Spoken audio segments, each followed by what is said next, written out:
Hello traders, welcome to Shrilakshmi trading academy. ಇವತ್ತು ಎರಡು trade ಮಾಡಿದ್ದೀನಿ, ಫುಲ್ ವಿಡಿಯೋ ನೋಡಿ ಕ್ಲಾರಿಟಿ ಬರುತ್ತೆ. ಇದು ಫಸ್ಟ್ ಟ್ರೇಡ್, ಸ್ಟಾಪ್ ಲಾಸ್ ಬಂದುಬಿಟ್ಟು 10 ಪಾಯಿಂಟ್ಸ್ ಇದೆ ಅಷ್ಟೇ. ಓಕೆ, ಸೊ ಸ್ಟಾಪ್ ಲಾಸ್ ಇಟ್ಟಾಗಿರುತ್ತೆ. ಸೊ ಮೊನ್ನೆ ನೋಡ್ತಾ ಇದ್ರೆ ಇನ್ಸ್ಟಾಗ್ರಾಮ್ ಮತ್ತೆ ಯೂಟ್ಯೂಬ್ ಅಲ್ಲಿ ಸುಮಾರು ರೀಲ್ಸ್ ಬರ್ತಾನೆ ಇದೆ. ಮಾರ್ಕೆಟ್ ಬಂದ್ಬಿಟ್ಟು ಇವತ್ತು ಹ್ಯೂಜ್ ಡೌನ್ ಆಗ್ಬಿಡುತ್ತೆ, ಪುಟ್ನ ಬೈ ಮಾಡಿ ಸ್ಟಾಕ್ ಮಾರ್ಕೆಟ್ ಅಲ್ಲಿ ಯಾವುದೇ ರೀತಿ ಪ್ರೈಸ್ ಆಕ್ಷನ್ ವರ್ಕ್ ಆಗಲ್ಲ, ಸುಮ್ಮನೆ ಪುಟ್ನ ಬೈ ಮಾಡ್ಕೊಂಡು ಹೋಲ್ಡ್ ಮಾಡಿ ಅಂತ ಸುಮಾರು ವಿಡಿಯೋಸ್ ನಾನು ನೋಡಿದ್ದೀನಿ. ಆದ್ರೆ ಒಂದೇ ಹೇಳಿದ್ದೆ, ಕ್ಲಾಸ್ ನನ್ನ ಸ್ಟೂಡೆಂಟ್ಸ್ ಇರ್ತಾರಲ್ವ, ಅವ್ರಿಗೆ ನಾನು ಕ್ಲಾರಿಟಿ ಆಗಿ ಹೇಳಿದ್ದೆ, ಸರ್ ಪುಟ್ನ ಬೈ ಮಾಡಬೇಡಿ, ಫಸ್ಟ್ ಪ್ರೈಸ್ ಆಕ್ಷನ್ ಆಗೋ ತನಕ ವೆಯ್ಟ್ ಮಾಡಿ, price action is the king ಅಂತ ಹೇಳಿದೆ. ಹಾಗೆ ನನ್ನ ಒಂದು ಟ್ರೇಡ್ ನ ಮಾಡಿದೀನಿ. ಫಸ್ಟ್ ಟ್ರೇಡ್ ಸ್ಟಾಪ್ ಲಾಸ್ ಇಟ್ಟಾಯ್ತು. ಇದು ಎರಡನೇ ಟ್ರೇಡ್, ಜಸ್ಟ್ 12 ಪಾಯಿಂಟ್ಸ್ ಇದೆ ಸರ್. ಇವತ್ತು ವಾರ್ ಸಿಚುವೇಶನ್ ಇದೆ, ನಿಮ್ಗೂ ಸಹ ಗೊತ್ತು, ಈವನ್ ನೀವು ಸಹ ನೋಡಿರ್ತೀರಾ.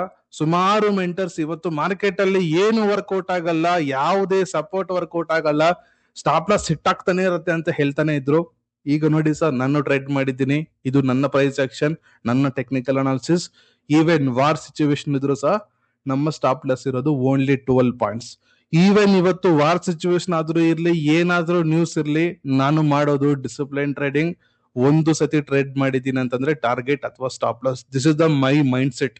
ಮಾರ್ಕೆಟ್ ಅಲ್ಲಿ ಏನಾದ್ರೂ ಆಗ್ಲಿ ಸರ್, ಒಬ್ಬ ಪ್ರಾಫಿಟಬಲ್ ಟ್ರೇಡರ್ ಆಗ್ಬೇಕು ಅಂತಂದ್ರೆ ಮಾರ್ಕೆಟ್ ಅಲ್ಲಿ ಇರ್ಬೇಕಿರೋದು ಡಿಸಿಪ್ಲಿನ್ ಸರ್. ಎಷ್ಟು ಸತಿ ಹೇಳಿದೀನಿ, ನನ್ನ ಸ್ಟೂಡೆಂಟ್ಸ್ಗೆ ಡೈಲಿ ಬೇಸಿಸ್ ಅಲ್ಲಿ ಸೈಕಾಲಜಿ ಬಗ್ಗೆ ಹೇಳ್ಕೊಡ್ತಾನೆ ಇರ್ತೀನಿ ಸರ್. ಆದ್ರೆ ನಾರ್ಮಲ್ ಆಗಿ ಯೂಟ್ಯೂಬ್ ವ್ಯೂವರ್ಸ್ ನೀವು ನೋಡ್ತಾ ಇರ್ತೀರಲ್ವಾ, ನಿಮ್ಗೆ ಹೇಳ್ತಿರೋದು ಅರ್ಥ ಮಾಡಿಕೊಳ್ಳಿ. ಸ್ಟಾಕ್ ಮಾರ್ಕೆಟ್ ನ ತುಂಬಾ ಈಸಿ ಆಗಿರುತ್ತೆ. ನಿಮ್ಗೆ ಪ್ರಾಪರ್ ನಾಲೆಡ್ಜ್ ಇಲ್ಲ ಅಂತಂದ್ರೆ ಲಾಸ್ ಮಾಡ್ತಾನೆ ಇರ್ತೀರಾ. ಅರ್ಥ ಮಾಡ್ಕೊಳ್ಳಿ sir, stock market is the wonderful opportunity. ಈಗ ನೋಡಿ, ಟ್ರೇಡ್ ಮಾಡಿದಿನ, ಆಲ್ರೆಡಿ ಟಾರ್ಗೆಟ್ 1:3 ಬಂದ್ಬಿಟ್ಟಿದೆ. ಈ ಒಂದು ಟ್ರೇಡ್ ಟಾರ್ಗೆಟ್ ಬಂದ್ಬಿಟ್ಟು 1:3, ಈಸಿಯಾಗಿ 1:3 ಬಂದಿದೆ. ಈವನ್ ನಾನು ಇವಾಗ ಟ್ರೇಡ್ ಬುಕ್ ಮಾಡೋದು ಇದೆ ಅಲ್ವಾ, ಅದು 75 ಪಾಯಿಂಟ್ಸ್. ಆ ಒಂದು 75 ಪಾಯಿಂಟ್ಸ್ ಬಂದ್ಬಿಟ್ಟು ultimate target sir. Ultimate target ಬರೋ ತನಕ ವೆಯ್ಟ್ ಮಾಡ್ತಾ ಇದ್ದೀನಿ. ಫಸ್ಟ್ ಟ್ರೇಡ್ ಬಂದ್ಬಿಟ್ಟು ಸ್ಟಾಪ್ ಲಾಸ್ ಹಿಟ್ ಆಗಿದೆ, ಇದು ಎರಡನೇ ಟ್ರೇಡ್. ಆದ್ರೂ ಸಹ ಯಾವ ರೀತಿ ಎಮೋಷನ್ಸ್ ನ ಕಂಟ್ರೋಲ್ ಮಾಡ್ಕೊಂತ ಇದ್ದೀನಿ ಅಂತ ಒಂದು ಸತಿ ನೋಡಿ ಸರ್.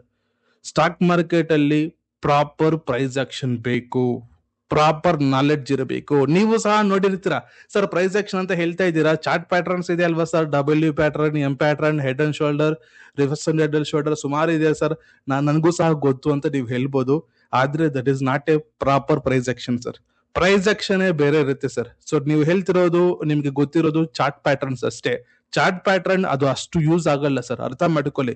ಚಾರ್ಟ್ ಪ್ಯಾಟರ್ನ್ ಪ್ರತಿಯೊಬ್ರು ಹೇಳ್ತಾರೆ ಥಿಯರಿ ಆಗಿ, ಆದ್ರೆ ಮಾರ್ಕೆಟ್ ಅಲ್ಲಿ ಇನ್ನೊಂದಿರುತ್ತೆ ಸರ್ ಪ್ರೈಸ್ ಆಕ್ಷನ್. ಅದನ್ನ ಕಲಿಬೇಕು, ಟೆಕ್ನಿಕಲ್ ಅನಾಲಿಸಿಸ್ ನ ಕಲಿಬೇಕು. ಅವಾಗ ನಿಮ್ಗೆ ಪ್ರೈಸ್ ಆಕ್ಷನ್ ಅರ್ಥ ಆಗತ್ತೆ, ಯಾಕೆ ಅಲ್ಲಿಂದ ಸಪೋರ್ಟ್ ಮಾಡ್ತಾ ಇದೆ, ಯಾಕೆ ಅಲ್ಲಿಂದ ರಿಜೆಕ್ಷನ್ ಆಗತ್ತೆ ಅಂತ.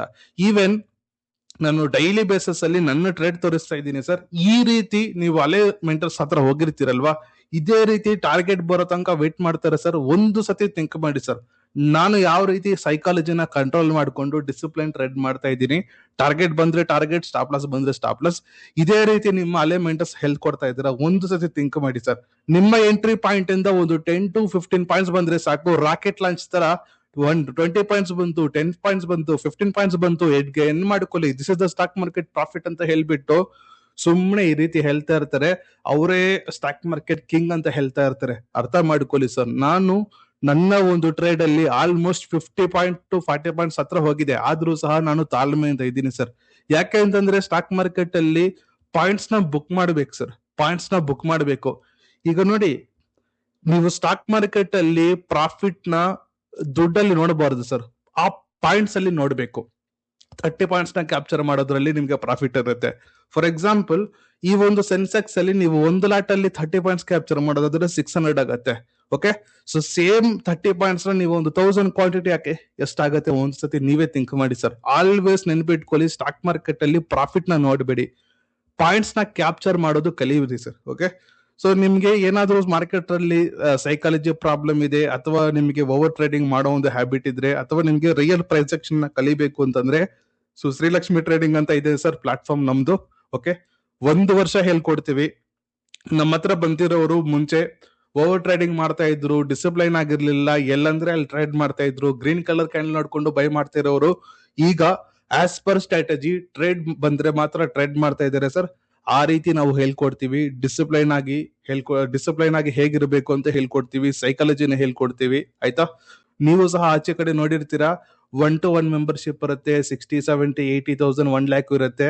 ಓಕೆ, ಅರ್ಥ ಮಾಡಿಕೊಳ್ಳಿ ಸರ್. ಜಸ್ಟ್ 9,000 ಅಲ್ಲಿ ಬಡವರಿಗೆ ಯೂಸ್ ಆಗಬೇಕು ಅಂತ ಮಾಡ್ತಿರೋ ಒಂದು ಪ್ಲಾಟ್ಫಾರ್ಮ್ ಇದು. ಓಕೆ, ಸೊ ಕೊನೆಗೆ ಟಾರ್ಗೆಟ್ ಹಿಟ್ ಆಯ್ತು. Thank you so much sir.